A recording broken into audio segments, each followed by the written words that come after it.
Hi, what's up, Jackson?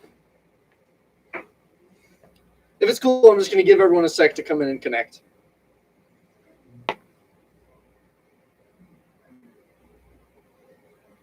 How's it going?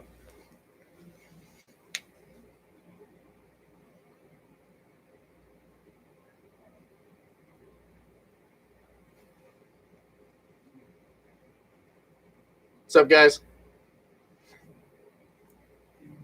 So, for those of you that are already here, please make sure if you haven't already to go and like and subscribe our videos so that you can get the constant science content to you at home. Just going to give everyone a sec to come in and connect.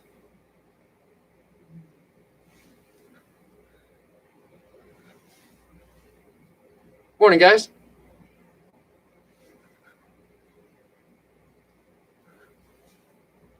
Good morning to you, too.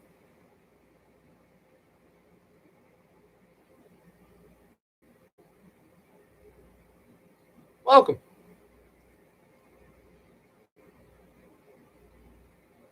All right. So, if it's cool, I'm going to get started.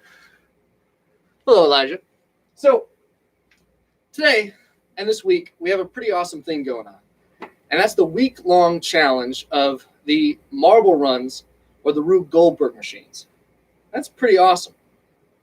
But what I'm excited to say is we're going to be adding a new element today with balance.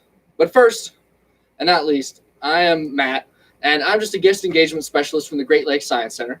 And unfortunately, the museum is closed for the health and safety of all of our guest patrons and staff.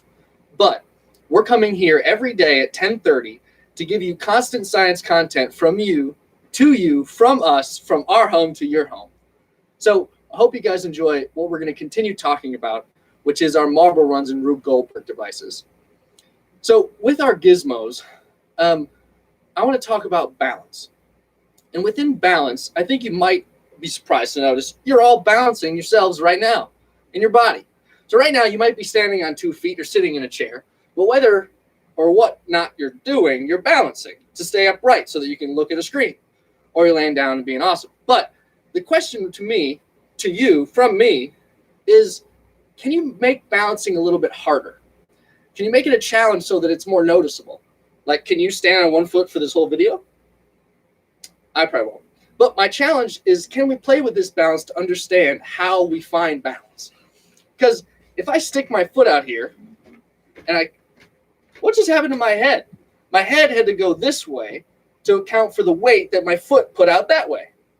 And if I try to keep my head still and stick my foot out, I fall. And I think that's because there's something about the weight on each side of something.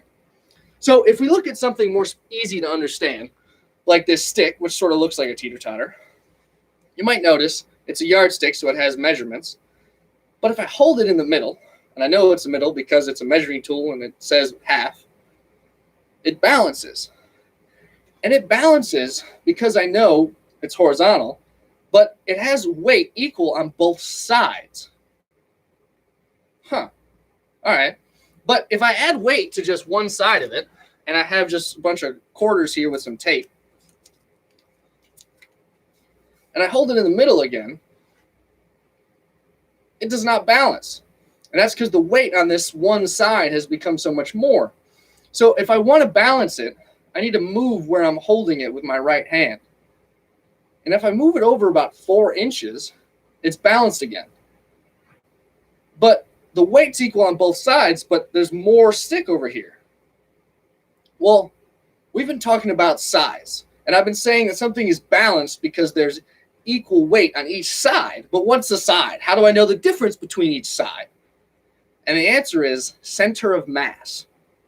So center of mass is this cool thing where something balances, but it's not always where you're holding it. So right now I know that the center of mass is here because it's balanced. And if I want the center of mass to be back in the center of the stick, I would have to add more weight to this left side of the yardstick, or my left. But if I look at a cooler object or a weirder object like this big old wrench is not balanced when I hold it in the middle.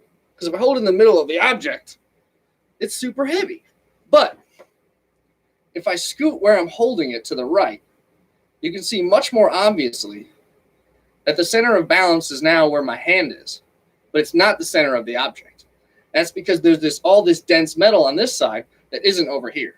Even though it looks longer, this is bigger, or just has more weight. So we understand center of mass and how we see balance. And if you might have noticed, I have this cool thing behind me, and it's just a teeter-totter, like a legitimate, like stand-on person teeter-totter. So if you also might notice, there's a big cement head on this teeter-totter, and that's my Uncle Kevin. Say hi, Uncle Kevin. He just made it in shop class when he was in high school. But basically, my question to you guys is, it's not balanced, but the center is still right here because it's like a teeter-totter put together. So if the center of mass isn't right here in the middle, then what is right here in the middle? Because I can't move it. Well, what we're going to call this middle point, or where the seesaw moves, is the fulcrum. And the fulcrum is where it tilts upon. All right? And it's not always where the center of mass is. So my question to you guys first, can we play with balance to figure out, am I heavier or lighter than this cement head? Let's figure it out. What do you guys think?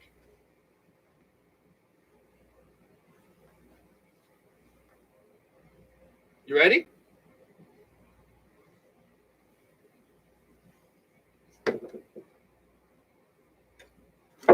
Yeah. So I'm definitely more heavy than the cement head and the iron on the end. But now my question is, can I move something so that the fulcrum, which is the middle point where the seesaw moves, and the center of mass become the same place in this teeter-totter? Well, that's really heavy, but I've got muscles in this body so I could move me closer to the center. And if I do this,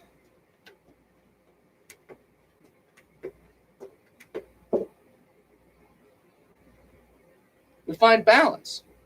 And so now we know that since it's horizontally balanced, that the weight is equal on both sides. And the fulcrum, which hasn't changed, is now also the location of the center of mass. Awesome. So that's what I wanted to show you guys today about seesaws and the awesome science of balance. But what I'm wondering is, can you guys use this science in your brains and your geniusness to, at home, add a seesaw or something like it into your Rube Goldberg machines or marble runs? So don't forget to like and subscribe to our videos so you can get this constant science content at 10:30 every day. But I'm going to show you later today at 3 o'clock. So don't forget to come back, and I'll show you my marble run, which has a teeter-totter in it, and we'll see what it does and what it looks like. And then please don't forget to share your awesome creations with us with that hashtag StayCuriousCLE so we can see what you guys come up with. Because I'm curious, and I think it's going to be awesome. So don't forget, and always come back, stay curious.